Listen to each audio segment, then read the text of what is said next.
So hello, welcome back to all of you. So today we will discuss about the UPPCS mains paper,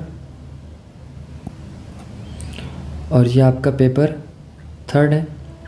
paper third की अगर बात करें तो paper third में जो syllabus है हमारा, वो हमारा इकोनॉमिक पार्ट आता है, उसमें इकोनॉमिक्स से आता है। दूसरी चीज़ है साइंस एंड टेक की बात होगी। यहाँ पे क्वेश्चन जो आपके आएंगे, आपका डिज़ास्टर मैनेजमेंट, आपका एग्रीकल्चर, एंड जैसे कि ये यूपीपीएसएस है तो इन सब का जो हमारा चारों टॉपिक है, इसका एक यूपी स्पेशल जो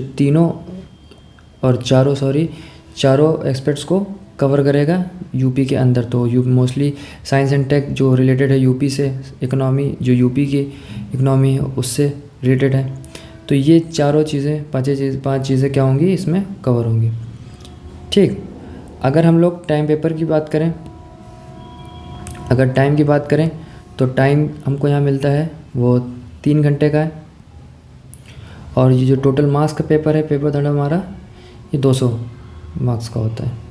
ठीक है, तो इसमें मोस्टली हम लोग जानते हैं कि कम से कम 125 जैसे यहाँ पे लिखा हुआ है जो हमारा लिमिटेशन है, तो we have to write near about to 125 और 150। Okay, so if we go through the first question, क्योंकि अगर हम लोग 125 या 100 के आसपास नहीं कवर करेंगे, अगर उससे ज़्यादा लिखने की कोशिश करेंगे तो चांसेस ये रहते हैं कि पेपर अक्सर क्या होता है, छूट जाता है हम लोग का। तो इस चीज़ को बहुत ज़्यादा ध्यान देना है। सो पहला क्वेश्चन जो यहाँ पे है हमारा, वो जैसे इसमें लिखा हुआ है कि discuss the digital India programme of India. तो digital India programme that means the it is a part of economy plus हमारे करंट अफेयर का पार्ट है which deal in the economics. Second question की बात करें, सेकेंड क्वेश्चन हमारा है examine the impact of globalisation on the employment of formal sector of India. तो globalisation का जो इम्पैक्ट किसके ऊपर है, एम्प्लॉयमेंट के ऊपर। तो एम्प्लॉयमेंट पे क्या असर आ रहा है, क्या उसके पॉजिटिव पॉइंट्स हैं, क्या नेगेटिव पॉइंट्स हैं, हमें न्यूट्रल आंसर लिखना होता है। तो we have to write a globalisation topic with respect to the employment. Okay, and then we move to the third question. Third question जो हमारा है वो how does the strategy of inclusive growth intend to meet the objectives of inclusiveness and sustainability together, explain.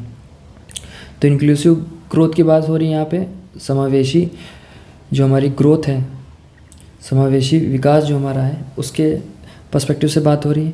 जो हमारे objectives हैं inclusiveness के और sustainability के, वो कैसे साथ में चलेंगे, इसके बारे में हमको यहाँ पे अपने आंसर्स में मेंटेन जो है करना होगा with in the limits of 150, 125 और 150 around. Okay, fourth question is that what is the sustainable development goals. तो सस्टेनेबल डेवलपमेंट गोल्स जो हमारे, उसका relevance of a different agenda associated with it. तो इनके पर्सपेक्टिव में SDG जो हमारा है, सस्टेनेबल डेवलपमेंट गोल है 2030 तक के, उसमें क्या क्या पॉइंट्स गवर्नमेंट ने पॉइंट आउट करने की कोशिश करी है, क्या क्या पॉइंट्स वो लेके चल रहे हैं, है ना। हमारे करंट अफेयर्स का भी इसमें बहुत बड़ा रोल हो जाएगा, प्रीवियस नॉलेज भी हमें बहुत इंपॉर्टेंट हो जाएगी, और सस्टेनेबल गोल जो हमारे हैं टोटल, वो हमें याद होने चाहिए ताकि हम हर एक पॉइंट को उसमें क्या कर सकें, कवर कर सकें। नेक्स्ट की बात करें तो यहाँ लिखा है टेक्नोलॉजी मिशन इन एग्रीकल्चर।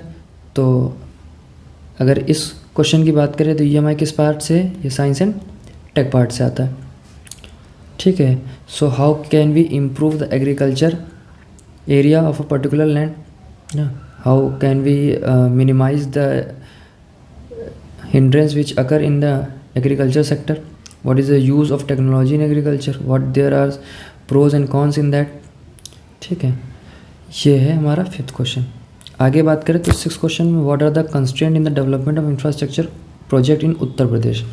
तो ये हमारा जो लास्ट पॉइंट हम लोगों ने वहाँ पे लिखा था, जो सीधे बात कर रहा था किससे, यूपी स्पेशल पार्ट से, जो यूपी की करंट अफेयर है उससे बात कर रहा था। तो हमारा वही क्वेश्चन है कि हमें डेवलपमेंट ऑफ इंफ्रास्ट्रक्चर प्रोजेक्ट तो बताना है, पर वो मोस्टली कंसर्न क्या है हमारी, स्टेट की, दैट मीन्स कि उत्तर प्रदेश की। तो उत्तर प्रदेश में स्टेट गवर्नमेंट के थ्रू क्या क्या चीज़ें लाई गई हैं, क्या क्या चीज़ें स्टेप्स उन्होंने ऐड किए हैं इसमें, उन सब चीज़ों को हमें यहाँ मेंशन करना पड़ेगा। अगर फर्दर हम लोग बात करें 7 क्वेश्चन है, ये भी जो है हमारा आप देख रहे होंगे पहले ही बता दिया। Uttar Pradesh has a prominent position in the production of food grains in the country, evaluate the statement. तो प्रोडक्शन ऑफ फूड ग्रेन्स की बात करेंगे, दैट मीन्स कि हम लोग यहाँ पे हमारा एग्रीकल्चर वाला पार्ट जो पेपर 3 में है, प्लस उसके साथ जो हम लोग यूपी के करंट अफेयर हमारा है, या यूपी की जो न्यूज़ है, प्रीवियस स्टेप्स हैं जो उत्तर प्रदेश गवर्नमेंट ने लिए हैं, वो क्या रोल इसमें प्ले करती है, वो चीज़ हमको मेंशन करनी है। Then the 8th question is explain the different types and works of the disaster management. ये तो बहुत ही स्ट्रेट फॉरवर्ड क्वेश्चन पूछ लिया गया है, इसमें कुछ भी ऐसा घुमाने वाला क्वेश्चन इसमें नहीं था। तो आपको डिजास्टर मैनेजमेंट जब आप इसमें पेपर 3 में कवर करेंगे, उसमें आपकी वर्किंग ऑफ डिजास्टर में कैसे उसको हम मैनेजमेंट में लाते हैं, कैसे एक एफिशिएंट मैनेजमेंट बनता है, एडमिनिस्ट्रेशन कैसे काम करता है डिजास्टर के टाइम पे, और कितने अलग अलग तरीके के डिजास्टर मैनेजमेंट उसके काम होते हैं, ये हम क्या करेंगे क्वेश्चन 8 में कवर करने की कोशिश करेंगे।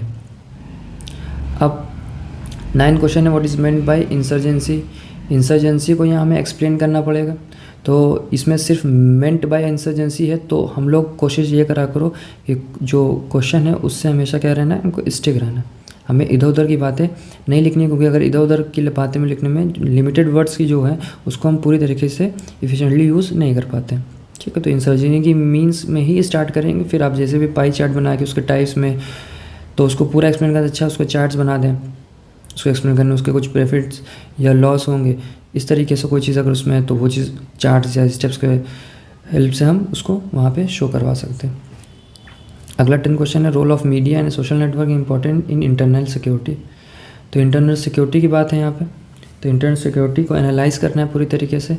यहाँ मीडिया को और सोशल नेटवर्किंग को इंटरनल सिक्योरिटी में क्या क्या उसको रोल अदा करती है, इसके बारे में बताना है। उसके बाद हमारा जो स्टार्ट होता है सेक्शन बी, यहाँ से स्टार्ट हो जाता है। सेक्शन बी में अगर बात करें तो पहला question, what is the national policy in India related to artificial intelligence. तो नेशनल पॉलिसी जो है related to the artificial intelligence, जैसे हमारा मीडिया रोल था इंटरनल सिक्योरिटी से लेकर, वैसे ही नेशनल पॉलिसी जो हमारी होंगी, जो गवर्नमेंट ने स्टेप्स लिए हैं आर्टिफिशियल इंटेलिजेंस के फील्ड में, उसको डिटेल में यहाँ में एक्सप्लेन करना है। What are the various type of, अगला क्वेश्चन जो है, what are the various types of cyber crimes. ये भी हमारा क्या है, हमारा साइंस एंड टेक से ही रिलेटेड टॉपिक है।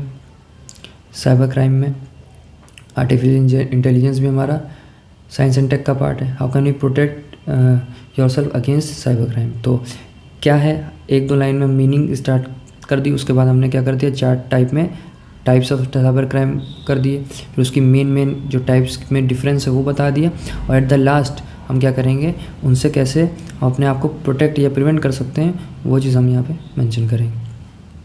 आगे चलें तो 13, do you agree with the statement that success of make in India programme depend success of the skill India programme and radical labour reform discuss with the logical argument. तो skill India और make in India, ये topic अगर किसी ने cover किया है current affair से, और इसके बारे में अक्सर आता भी रहता है न्यूज़पेपर में, हमारी न्यूज़ में, तो अगर वहाँ पे आपने 1-2 बार देखा होगा तो इसको आप जो इसका क्वेश्चन है इसको आप लॉजिक के, जो उसमें आखिरी बाद में इन्होंने पॉइंट लिखा है कि discuss with the logical argument, तो लॉजिकल आर्गूमेंट के साथ हम उसके जो फैक्टर्स अफेक्टिंग है, जो इंडियन इकोनॉमी पे असर डालेंगे, इंडियन डेवलपमेंट पे असर डालेंगे, एम्प्लॉयमेंट पे असर डालेंगे, वो skill India make in India पे हम कवर कर सकते हैं। अगला क्वेश्चन जो हमारा 14 क्वेश्चन है, examine the impact of a new scheme introduce in 2021-22 budget. यहाँ पे सीधे बात एक हो रही है बजट की, तो हमें इस क्वेश्चन का जो सेंटर पार्ट है वो उत्तर प्रदेश का क्या बताना है, उत्तर प्रदेश का बजट के बारे में हमको यहाँ पे डिस्कशन करना है अपने आंसर में। अभी कौन सा बजट, 2021-22 वाला। अब what are the various type of unemployment, examine the various step taken by the government to overcome the problem of unemployment. तो वेरियस टाइप्स ऑफ अनएम्प्लॉयमेंट की बात हो रही है यहाँ पे। टाइप्स ऑफ अनएम्प्लॉयमेंट की हम लोग बात करेंगे, किस तरीके के एम्प्लॉयमेंट होते हैं, जैसे सीजनल होता है, डिस्गाइज्ड होता है, इस तरीके से अनएम्प्लॉयमेंट के टाइप्स होते हैं। तो उसको हर एक स्टेप में धीरे धीरे क्या करेंगे, कवर करने की कोशिश करेंगे, और ऐसे कवर करेंगे वो प्रॉब्लम्स ऑफ अनएम्प्लॉयमेंट उसको कैसे गवर्नमेंट की हेल्प से हम उसको ओवरकम कर सकते हैं। ठीक है, 16 क्वेश्चन की बात करें तो 16 क्वेश्चन है discuss the growth of major industries in Uttar Pradesh and also highlight its various challenges. तो ग्रोथ ऑफ इंडस्ट्रीज़ जो हमारी हैं उनके बारे में बताना है, वो भी कौन सी, हमारी उत्तर प्रदेश के अंदर जो इंडस्ट्रीज़ हैं खासकर उनको लेके हमें यहाँ पे उनसे डिस्कशन करना है अपने आंसर में, और उसमें जो चैलेंजेस और प्रॉब्लम्स और हिंड्रेंस जो फेस करते हैं उनके डेवलपमेंट में जो दिक्कतें आ रही हैं वो हमें यहाँ पे खास करके क्या करना पड़ेगा, मेंशन करना पड़ेगा। 17 क्वेश्चन है, देखिए कि discuss the impact of lockdown. ये देखिए ये पूरा क्वेश्चन की अगर हम बात करें तो जो इम्पैक्ट ऑफ लॉकडाउन है इंडियन इकोनॉमी पे, बजटरी कैसे रिवाइव हुई है, जिससे हम क्या करें, जो हमारा लॉकडाउन लगा है, जो प्रोडक्शन का हमारा जो जीडीपी फैक्टर यहाँ पे है, कैसे हमारी जीडीपी इफ़ेक्ट करेगी, कैसे हमारा फॉरेस्ट रिजर्व उस पर क्या असर पड़ेगा, बजट को हम कैसे इस तरीके से लाएं that we can be overcome from the impact of lockdown. जो लॉकडाउन में हमारे साथ हमारी इंडियन इकोनॉमी को इतना ज़्यादा एक टाइम रिसेशन का फेस देखना पड़ा, तो वो चीज़ें धीरे धीरे कैसे हम उसको ओवरकम कर सकते हैं, वो बजटरी पॉइंट से हमें यहाँ पर डिस्कस करना है। 18 क्वेश्चन की बात करें तो 18 question terrorism and corruption hinder the internal security of any nation. Critically exam करना है कि टेररिज्म करप्शन जो है वो इंटरनल सिक्योरिटी को कैसे हिंडर करते हैं, है ना। तो इंटरनल सिक्योरिटी के लिए जो प्रॉब्लम्स है करप्शन और टेररिज्म, ऐसे कई प्रॉब्लम्स हैं, पर टेररिज्म करप्शन को ही हमें मेन लेके यहाँ पे चलना है और इंटरलिंक करना है किसके साथ, इंटरनल सिक्योरिटी की प्रॉब्लम्स और हिंड्रेंस के बारे में बात करना है। अगला है discuss the kind of functions of civil defence, how much it's effective in Uttar Pradesh. तो सिविल डिफेंस जो हमारा है ये क्या है, इसकी मीनिंग क्या है, इसके फंक्शंस क्या हैं, ये हम पहले मेंशन करेंगे in the terms of definition और in the terms of we can say a chart और a pie chart, anything, but with the respective to the Uttar Pradesh. Okay, then the last question 20th question, describe about the cyber dome, explain how it can be useful in controlling internal crimes in India. तो cyber dome कैसे काम करता है, क्या होता है, क्या technology है ये कब लाई गई थी, क्या इसका इम्पैक्ट था, क्या क्या ऑब्जेक्टिव्स थे इसको लाने के लिए, ये हम यहाँ पे मेंशन करेंगे। और इंटरनेट पे जो क्राइम्स हो रहे हैं उसका साइबर डोम का जो असर है या साइबर डोम का क्या इस्तेमाल हम कर सकते हैं, उनका क्या इफ़ेक्ट पड़ते हैं किस पे, इंटरनल क्राइम्स पे, उनको कंट्रोल करने के लिए, इसके बारे में हम डिस्कस करेंगे। तो ये आज हमारा डिस्कशन हो गया है। तो आई होप हमको कि आप लोगों को इस ओवरऑल थोड़ा बहुत इन सब क्वेश्चंस को रीड करने के बाद, देखने के बाद थोड़ा सा अंदाज़ा हो गया था कैसे मेंस के पेपर जीएस जो हमारा है पेपर 3 वो यूपी पीसीएस के अंदर क्वेश्चन कैसे पूछे जाते हैं, तो उसके बारे में हम लोगों ने यहाँ पे देखा था।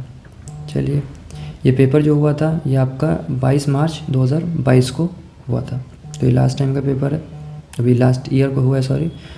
तो अब अगली वीडियो में हम दूसरे पेपर्स को, जैसे पेपर 3 था, अगले पेपर्स वीडियोज़ में अगले पेपर्स जैसे पेपर 1, 2, 4 इन सब के बारे में भी डिस्कस करेंगे। ठीक है, till then thank you so much.